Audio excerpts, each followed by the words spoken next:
கேட்டாங்க பாருங்க 100ல ஒரு வார்த்தை. "உன் தாலிய கழட்டி குடுன்னு சொன்னா, நீ கழட்டி குடுப்பியா?" அப்படின்னு சொல்லிட்டு நந்தினி மாதவிய பார்த்து கேட்கறாங்க.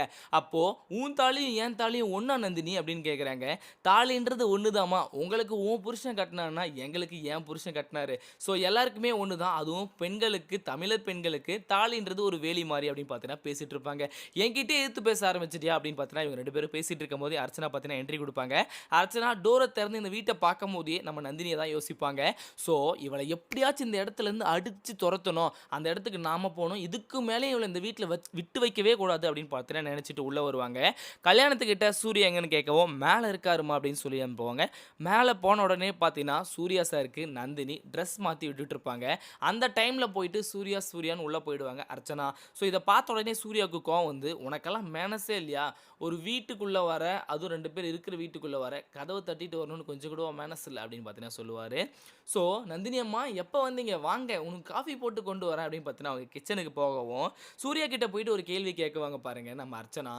"நீ ஒண்ணும் அவளுக்காகலாம் கைய வெட்டிக்கலையே?" அப்படின்னு பார்த்தீங்கன்னா கேட்கவும், "அவளுக்காக தான் வெட்டிக்கிட்டேன். அவலாம் ஒரு ஆளா உனக்கு? அவ ஒரு வேலைக்காரி சூர்யா" அப்படின்னு சொல்லுவாங்க. "அவலாம் ஒரு ஆள் இல்ல. அவ என் ஆளுடி" அப்படின்னு பார்த்தீங்கன்னா தைரியமா சொல்லுவாரு. இத அந்த வட்டிக்காரன் முன்னாடியே வந்து அவ என் மனைவி தொட்டு நான் தான் தாலி கட்டினேன்னு சொல்லியிருந்தா, இவ்வளோ பெரிய பிரச்சனை வந்திருக்குமா? அவரு குடிச்சிட்டு அவங்க என்ன பதில் சொல்றதுன்னு தெரியாம வந்து இங்க நந்தினிய சொல்லிட்டு, நந்தினிய தாலிய கழட்டி குடுக்க சொல்லிட்டு, எவ்வளோ பெரிய பிரச்சனை வந்துச்சு. சூர்யா சார் இப்ப தைரியமா அர்ச்சனா கிட்ட பேசுறாரா, அவ என் ஆளுன்னு. அதே மாரி அவளுடைய என்னுடைய மனைவின்னு அன்னைக்கு வட்டிக்காரங்கையில பேசியிருந்தா, இவ்வளோ பெரிய பிரச்சனையே வந்திருக்காது. ஸோ சூர்யா இந்த மாரி பதில் சொன்ன உடனே அர்ச்சனா அந்த இடத்த விட்டு வந்து நம்ம நந்தினி கிட்ட பேசுறாங்க. நந்தினி கிட்ட, "நீ என்னடி வசியம் பண்ணி வச்சிருக்க அவனுக்கு? அவன் எதுக்கு உன் பின்னாடியே சுத்திட்டு இருக்கான்? நான் சொல்றேன் பாரு, ஒரு நாள் இல்ல ஒரு நாள் உன்ன அடிச்சு தொரத்திட்டு உன் இடத்துக்கு நான் வரப்போறேன். கண்டிப்பா இந்த வீட்டோட மருமகளா நான் தான் இருக்க போறேன். கண்டிப்பா நீ இந்த வீட்ட விட்டு அடிச்சு தொரத்த போற" அப்படின்னு வந்து ரொம்ப பேசிருவாங்க. ஸோ இத்தன நாளா நல்லவ அப்படின்னு நம்பிட்டு இருந்த நம்ம நந்தினிக்கு, நான் கெட்டவ, நான் கேடு கெட்டவ அப்படின்னு பார்த்தீங்கன்னா நிரூபிச்சுட்டாங்க அவங்களே. ஸோ இப்ப என்ன சொல்றாங்கன்னா, நம்ம நந்தினி என்ன நெனச்சுட்டு இருக்காங்கன்னா, இப்போ இவங்க பேசுனதெல்லாம் வச்சு பார்க்கும்போது, எனக்கு வந்த பிரச்சனைகள்லாம் இவங்க தான் காரணமா இருப்பாங்களோ! இப்ப இவங்க பேசுனத அப்படியே போய் நான் சூர்யா சார் கையில சொன்னாலும், பெரிய பிரச்சனையே வெடிச்சிரும் அப்படின்னு பார்த்தீங்கன்னா, மனசுல நெனச்சுட்டு இருப்பாங்க. அது என்னமோ உண்மதாங்க. நந்தினி இப்போ இந்த அர்ச்சனாவ பத்தி புரிஞ்சுக்கிறது ரொம்ப, ரொம்ப முக்கியமான தருணம். அதே மாரி இப்ப இவங்க பேசுனத போயிட்டு நம்ம சூர்யா சார் கையில சொன்னா, சூர்யா சார் செவுல்ல அடிச்சு தொரத்த போறாரு வீட்ட விட்டு, நம்ம அர்ச்சனாவ. ஸோ, இப்போ "ஆன்டி நீங்க எப்படி இருக்கீங்க? ஏன் சூர்யா இப்படியெல்லாம் பண்ணிட்டு இருக்கான்?" அப்படின்னு பார்த்தீங்கன்னா, போயிட்டு சுந்தரவல்லி அம்மா கையில பேசுறாங்க. சுந்தரவல்லி அம்மாவுக்கு ஏற்கனவே ஒரு பாயிண்ட்ல ஒரு ஞாபகத்துல இருக்கு. அதாவது இந்த வீட்டு மருமக நம்ம அர்ச்சனாவா தான் இருக்கணும். நந்தினி இருக்கக்கூடாதுன்னு சொல்லிட்டு. அன்னைக்கு யாகம் பண்ணும்போதே கோவில்லயே வந்து பாராட்டியிருப்பாங்க. இவ திருந்திட்டா போல இருக்குன்னு சொல்லிட்டு. சுந்தரவல்லி அம்மாவுக்கு இப்போ இந்த வீட்ல நந்தினி வெளிய போயிருந்தாங்கன்னா, கண்டிப்பா அந்த இடத்துக்கு அர்ச்சனாவ தான் கொண்டு வந்திருப்பாங்க. பட் இவங்க 2 பேரும் பேசிக்கிறது மாதவிக்கு சுத்தமா பிடிக்கலைங்க. ஏன் மாதவிக்கு பிடிக்கல? அதான் இவ இவ வந்து இந்த இடத்துக்கு வந்துட்டாள்னா, நம்மள ஆள்ருவாளே இவ. நம்மள வந்து கண்டிப்பா வந்து நகை எடுத்து போடவும், புடவை எடுத்து கட்டவும், ஏன் இந்த வீட்லயே வாழ விட மாட்டா அர்ச்சனா. ஏன்னா, அர்ச்சனா நல்லா படிச்ச பொண்ணு, அதுவும் பணக்கார பொண்ணு. நம்ம வீட்டுக்கு ஒரு ஏழை பொண்ணு, அதுவும் நம்மளுக்கு அடிமையா இருக்கிற பொண்ணு இந்த நந்தினி இருக்கிற வரைக்கும், நமக்கு எந்த பிரச்சனையுமே கிடையாது அப்படின்னு பார்த்தீங்கன்னா நெனச்சிட்டு இருக்காங்க. ஆனா, நந்தினி ஒரு நாளைக்கு முழிச்சுக்கிட்டாங்கன்னா, இந்த வீட்ட விட்டு வெளிய போங்கன்னு சொல்ல தான் போறாங்க. இப்ப தான் அர்ச்சனாவோட குணத்த கொஞ்சம் கொஞ்சமா நம்ம நந்தினி புரிஞ்சுக்கிட்டே வராங்க. இப்போ விஜி வந்து சொல்லுவாங்க, "ஏன் நீ அவர விட்டு போணும்னு நெனச்ச? அவரு தான் உன் மேல இவ்ளோ பாசமா இருக்காருல்ல." அப்படின்னு பார்த்தீங்கன்னா, விவேக்கோட ஒய்ஃப் சொல்லிட்டு இருக்கவும், இப்ப சொல்றது எல்லாமே அவரு வந்து அன்னைக்கே அவங்க அந்த வட்டிக்காரங்க சொல்லியிருந்தா, "நான் ஏன் அவர விட்டு போறேன்? அவரு ஏன் என்ன விட்டு போன்னு சொல்ல போறாரு?" அப்படின்னு பார்த்தீங்கன்னா சொல்லுவாங்க.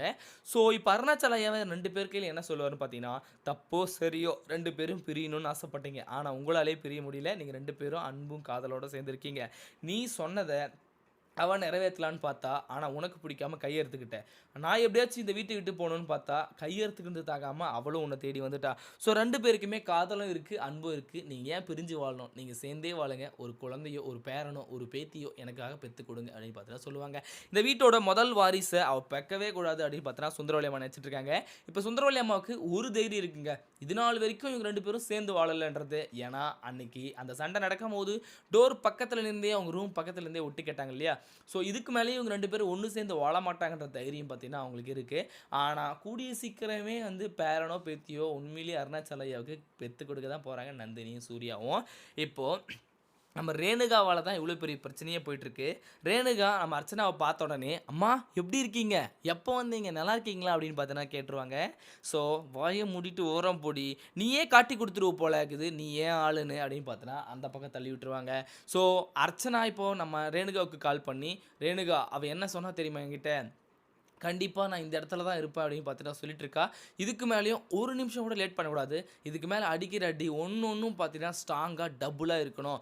இதுக்கு மேல அவ எங்க போறா? எங்க வரா? என்ன பேசுறா? வீட்டுக்குள்ள போய் பாரு. அவங்க 2 பேரும் ஒண்ணா இருக்காங்களான்ற விஷயம் வரைக்கும் எனக்கு தெரியணும்னு சொல்றாங்க. பட் 2 பேரும் சேர்ந்து வாழலன்றது அர்ச்சனாவுக்கும் தெரியும், சுந்தரவல்லிக்கும் தெரியும். எல்லாருக்குமே தெரிஞ்சு போச்சுங்க இப்போ. இப்போ மாதவி போயிட்டு நம்ம சுந்தரவல்லி அம்மாகிட்ட பேசிட்டு இருப்பாங்க. "நீங்க ஏன் அவங்க அவங்க கிட்ட அவ்வளோ இதா க்ளோஸா பேசுறீங்கம்மா? அவளெல்லாம் சரி வச்சுக்காதீங்க. அவ கிட்டலாம் அதிகமா பேசாதீங்க" அப்படின்னு பார்த்தீங்கன்னா சொல்றாங்க அர்ச்சனா கிட்ட.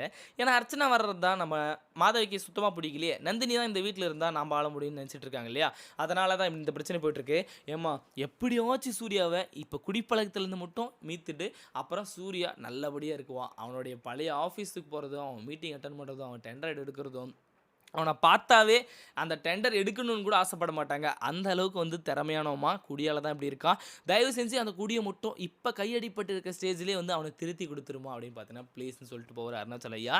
இப்ப அவர திருத்துறது ஈஸி தான். நான் பார்த்துக்கிறேன். உங்களுக்காக நீங்க கையெடுத்த உடனே நான் வந்தேன்ல, எனக்காக நீங்க ஒரு விஷயம் பண்ணவே மாட்டீங்களா இதுவரைக்கும் அப்படின்னு சொல்லுவாங்க. என்ன விஷயம் நந்தினி? உனக்காக நான் பண்ணாம இருப்பேனா? நீ தான் எனக்கு முக்கியம் அப்படின்னு பார்த்தீங்கன்னா சொல்லுவாரு. எனக்காக அந்த கொடிய மட்டும் தயவு செஞ்சு நிறுத்திக்கங்க. நீங்க முன்னேறிடலாம் அப்படின்னு சொல்லுவாங்க. ஸோ சுந்தரவல்லிக்கு சுத்தமாக பிடிக்கல நந்தினி இந்த இடத்துல வந்தது. நந்தினியை கூப்பிட்டு மறுபடியும் திட்ட ஆரம்பிக்கிறாங்க. "ஏய் அன்னைக்கே நீ போகணும்னு முடிவு பண்ணல, காலையில் வரைக்கும் எதுக்குடி வெயிட் பண்ண? நைட்டோட நைட்டே அந்த வீட்டை விட்டு போயிருந்தா இவ்வளோ பெரிய பிரச்சனை வந்திருக்குமா? என் பையன் கையை அறுத்துருப்பானா? அவன் அறுத்தது எனக்காக இல்லை, உனக்காக. ஸோ நீ ஏன் நைட்டு போகாம பகல், அதாவது காலையில் வரைக்கும் வெயிட் பண்ணி போற? அப்பதான் சூர்யா உன்னை தடுத்து நிறுத்துவானா?" அப்படின்லாம் பார்த்தீங்கன்னா பேசிட்டு இருப்பாங்க. "சுந்தரவல்லி நீ ஒரு விஷயம் நல்லா புரிஞ்சுக்க" அப்படின்னு பார்த்தீங்கன்னா அருணாச்சலையா கிட்ட வருவாரு. ஸோ சூர்யா இந்த நிலைமைக்கு இருக்கிறதுக்கு காரணமும், இந்த வீடு இந்த நிலைமைக்கு இருக்கிறதுக்கு காரணமும், இவ்வளோ பிரச்சனை வரதுக்கு காரணமும் நீ ஒண்டி தான் அப்படின்னு சொல்லுவாரு. சூர்யா அப்பவே ஒரு பொண்ணை லவ் பண்ணா, அதை கல்யாணம் பண்ணி வச்சிருந்தாவே அவன் பாட்டுக்கு அவன் சந்தோஷமா இருப்பான். அந்த குடும்பத்தையும் அழிச்சு, அந்த லவ்வையும் பிரிச்சு, அந்த பொண்ணையும் சாவடிச்சு விட்டுட்ட ஃபர்ஸ்ட் விஷயம். அண்ட் 2வது பார்த்தீங்கன்னா, சூர்யா குடிக்கிறதுக்கு காரணமாவும் நீ இருந்துட்ட. ஸோ 3வது விஷயம் பார்த்தீங்கன்னா, அர்ச்சனாவ தேர்ந்தெடுத்த. அர்ச்சனாவ சுத்தமாவே பிடிக்காது நம்ம சூர்யாவுக்கு. ஸோ 4வது விஷயம் பார்த்தீங்கன்னா, நந்தினி கழுத்துல சூர்யா தாலி கட்டுறதுக்கும் நீ தான் காரணம். ஸோ இவ்வளோ பெரிய பிரச்சனைய பண்ணிட்டு, இந்த பொண்ணு ஏழைன்றதுக்காக அவ நல்லவளாவே இருந்தாலும் இந்த வீட்ல இருக்கக்கூடாது. எனக்கு ஏழையா இருந்தா இருக்கக்கூடாதுன்னு சொல்றியே. இது கொஞ்சம் கூட வந்து சரியே இல்ல. எந்த வகையில வந்து அர்ச்சனாவோட வந்து மனசளவுலயும் வந்து குணத்தளவுலயும் வந்து நம்ம நந்தினி கீழ இருக்கா அப்படின்னு பார்த்தீங்கன்னா கேட்பாங்க. அவ இவ என்ன இருந்தாலும் வேலைக்காரி. அவ என்ன இருந்தாலும் கோடீஸ்வரி. அது போதும். அந்த ஒரு விஷயமே எனக்கு போதும். அர்ச்சனா இந்த வீட்டு மருமகளா இருக்கிறதுக்கு அப்படின்னு பார்த்தீங்கன்னா சொல்லுவாங்க. ஸோ, இப்போ இவங்க மனசுல அர்ச்சனா தான் இருக்கான்ற விஷயம் பார்த்தீங்கன்னா, நம்ம நந்தினிக்கு புரிஞ்சுச்சு. நந்தினி என்ன நினைக்கிறாங்கன்னா, சுந்தரவல்லி அம்மாவும் அர்ச்சனா தான் வரும்னு நினைக்கிறாங்க. அர்ச்சனாவும் வந்து இந்த வீட்டில் வாழணும்னு நினைக்கிறாங்க. ஸோ, இவங்க 2 பேரும் போட்டு தான் இவ்வளோ பெரிய பிளானும் பண்ணுவாங்களோ! ஒரு வேளை நம்ம சேர்ந்து வாழலாம் நம்மள அடிச்சு துரத்திருவாங்களோ! அப்படின்னு பார்த்தீங்கன்னா யோசிச்சுட்டு இருக்காங்க. ஸோ, நந்தினி யோசிக்கிறது கரெக்ட்டு தாங்க. நந்தினி இந்த தருணத்தில தான் கரெக்ட்டா யோசிச்சு ஒரு குழந்தைய பெத்து தரணும் நம்ம அருணாச்சல ஐயாவுக்கு. ஸோ, நந்தினி என்ன நெனச்சாலும், சூர்யா பார்த்தீங்கன்னா, குடியிலேருந்து நான் திருந்துறேன் அப்படின்னு பார்த்தீங்கன்னா, ஒரு வாக்கு குடுத்துருக்காரா? சூர்யா திருந்திட்டான்னா, சூர்யா தெளிவாயிட்டான்னா, நம்ப கதை அப்படின்னு பார்த்தீங்கன்னா, மாதவி யோசிப்பாங்க. இந்த வீட்ல யாருமே நல்லா இருக்கக்கூடாது. நான் மட்டும் தான் நல்லா இருக்கணும் அப்படின்னு நெனைக்கிற ஒரே ஒரு ஜீவன் மாதவி தாங்க. சூர்யா குடியிலிருந்து திருந்திட்டான்னா, நல்லபடியா ஆஃபீஸ்க்கு போயிடுவான். நம்மள கேள்வி கேட்க ஆரம்பிச்சுருவான்னு நெனைக்கிறாங்க. நந்தினிய தவிர வேற ஒரு பொண்ணு வந்தாலும் நம்மள கேள்வி கேட்கிறா அப்படின்னு பார்த்தீங்கன்னா நெனைக்கிறாங்க. ஸோ ஆக மொத்தம் இந்த குடும்பத்தில எல்லாரும் இப்படி இருக்கணும். நான் மட்டும் நகையும், பணமும் சரி, புடவையும் சரி கட்டிக்கிட்டு நல்லா இருக்கணும் ஜிமிக்கின்னு அப்படின்னு பார்த்தீங்கன்னா நெனைக்கிறாங்க. ஸோ மாதவியோட எண்ணம் பார்த்தீங்கன்னா, கண்டிப்பா ஒரு நாள் நம்ம நந்தினி முழிச்சுக்க போறாங்க. அன்னைக்கு மாதவிய அவங்களே வந்து அடிச்சு தொரத்த போறாங்க. "உங்க வீட்டுக்கு போ" அப்படின்னு சொல்லிட்டு. இப்போ இவ்வளோ பெரிய பிளான் பண்ணிட்டு இருக்க நம்ம சுந்தரவல்லி கையில போயிட்டு, "அம்மா ஏம்மா அவகிட்ட அவ்வளோ க்ளோஸா பேசுற? அர்ச்சனாவ மட்டும் இந்த வீட்டுக்கு மருமகளா வரவே கூடாதும்மா. எனக்கு சுத்தமா பிடிக்கலன்னு" சொல்றாங்க. அர்ச்சனா மருமகளா வந்தா உனக்கு என்னம்மா கஷ்டம் அப்படின்னு பார்த்தீங்கன்னா, டைரக்ட்டா கேட்டோனே அவங்களுக்கு பதிலே இல்ல. ஸோ இப்ப நந்தினி கையில கூப்பிட்டு, "இந்த வீட்ல நீ வந்ததுக்கு மறுபடியும் காரணம் சூர்யா கை அறுத்துட்டானே தவிர, நீ அவனோட மனைவியாவே இதுக்கப்புறமும் வாழ்ந்துடலான்னு ஒருபோதும் நினைக்காத. அது இந்த வீட்ல நடக்கவும் நடக்காது. நான் இருக்கிற வரையும்" அப்படின்னு பார்த்தீங்கன்னா சொல்லுவாங்க. இத நீங்க என்கிட்ட பேசாதீங்க. சூர்யா சார் கிட்ட முடிஞ்சா பேசுங்க அப்படின்னு பார்த்தீங்கன்னா, அந்த இடத்துலயும் பார்த்தீங்கன்னா தைரியமா பேசிட்டு போவாங்க நந்தினி.